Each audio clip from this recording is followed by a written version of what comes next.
السلام عليكم ورحمة الله وبركاته.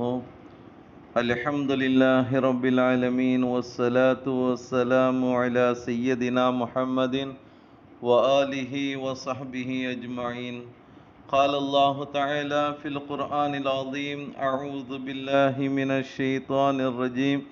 بسم الله الرحمن الرحيم. ووجدك ضالا فهدى ووجدك عائلا فأغنى. صدق الله العلي العظيم. சர்வ புகழும் புகழ்ச்சியும் இவ்வுலகை படைத்து பரிபாலித்து கொண்டிருக்கக்கூடிய எல்லாமல்ல அல்லாஹ்விற்கு, எல்லாமல்ல அல்லாஹ் ரப்புல் ஆலமீன் மேற்காணக்கூடிய திருமறை வசனத்தின் மூலமாக ஒரு மனிதன்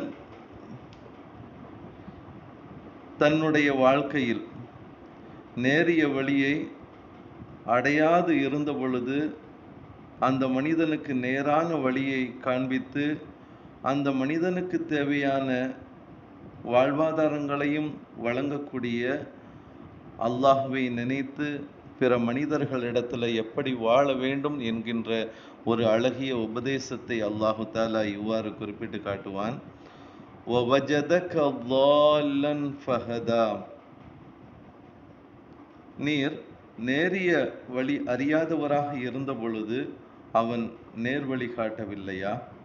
وَوَجَدَكَ عَائِلًا فَأَغْنَى.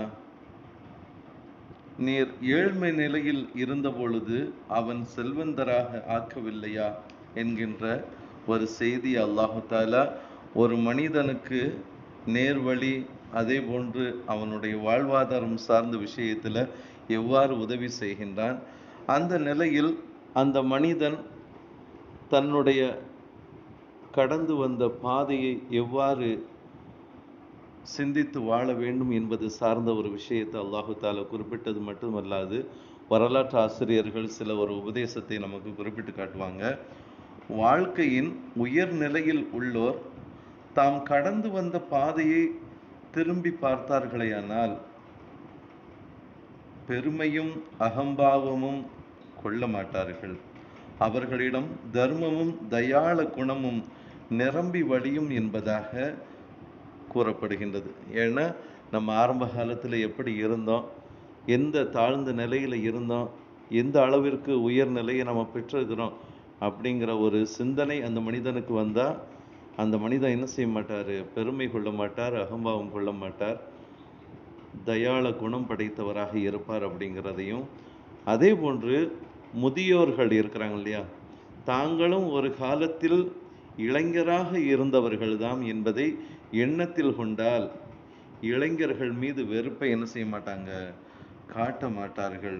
அதே போன்று அறிஞர்களாக இருக்கக்கூடியவர்கள் தங்களுக்கு அறியாமைக்கு பின்தான் ஞானம் என்னும் கல்வி கிடைத்துள்ளது என்பதை சிந்தனையில் கொண்டால் அறியாதவர்களை அற்பமாக என்ன செய்ய மாட்டாங்க, கருத மாட்டார்கள். அதே போன்று அதிகாரிகள் இருக்கிறாங்க, அதிகாரிகள் தங்களுக்கு கிடைத்த வாழ்வு புதியதுதான் என்ற உண்மையை மனதில் நிறுத்தினால் அடக்குமுறை செய்ய மாட்டாங்க. ஆக எல்லாமே ஒரு சில காலங்களுக்கு பிறகு கிடைக்கக்கூடிய அந்த நிலையை வைத்து என்ன செய்யக்கூடாது, எந்த நிலையிலும் தன்னை உயர்வுபடுத்தி பிறரை தாழ்ந்த நிலைமையில் ஆக்கக்கூடாது என்கின்ற ஒரு அழகான ஒரு செய்தியை நமக்கு என்ன செய்கிறாங்க, வரலாற்று ஆசிரியர்கள் உணர்த்தி காட்டி கடந்த நிலையை திரும்பி பார்க்க வேண்டும் என்கின்ற ஒரு நிலையை நமக்கு உருவாக்கி தந்திருக்கின்றார்கள். வரலாற்றில் ஒரு செய்தியை நாம் பார்க்கின்ற பொழுது, இஸ்லாமிய சாம்ராஜ்யத்தின் 2ஆம் ஜனாதிபதியாக இருக்கக்கூடிய ஹசரத் உமர் இப்னுல் கத்தாப் ரலியல்லாஹு தஆலா அவர்கள் பொதுமக்களின் நீதிகளை கவனிப்பதற்காக பள்ளிவாசல் என்ன செய்வாங்க, தினமும் ஒரு குறிப்பிட்ட நேரம் அமர்ந்திருப்பது அவங்களுக்கு வழக்கம். அப்படி ஒரு நாள் அமர்ந்து விட்டு வீட்டுக்கு திரும்பிய பொழுது ஒரு மனிதர் ஓடோடி வந்து தனக்கு நேர்ந்து விட்ட கொடுமையை பற்றி முறையிட்டார்கள். தனக்கு நேர்ந்த கொடுமையை பற்றி முறையிட்ட பொழுது ஜனாதிபதி ஹசரத் உமர் இப்னுல் கத்தாப் ரலியல்லாஹு தஆலா அவர்கள் அவர்களுக்கு கடுமையான கோபம் ஏற்பட்டு விட்டது. நான் நியாயம் வழங்குவதற்காக காத்திருக்கும் பொழுதெல்லாம் ஒருவரும் வரமாட்டீங்க, பின்னர் எனது சொந்த வேலையில் ஈடுபடும் பொழுது வந்து தொல்லை கொடுக்கின்றீர்களே என்று கடிந்து என்ன செஞ்சாங்க, வந்தவரை சாட்டையால் விரட்டி அடித்து விட்டார்கள்.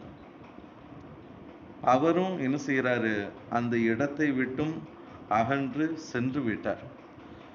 அவரை விரட்டி விட்டதற்கு பிறகு ஜனாதிபதி உமர் இப்னுல் கத்தாப் ரலியல்லாஹு தஆலா அவர்களுக்கு தான் செய்த முறை சரியாக தோன்றவில்லை.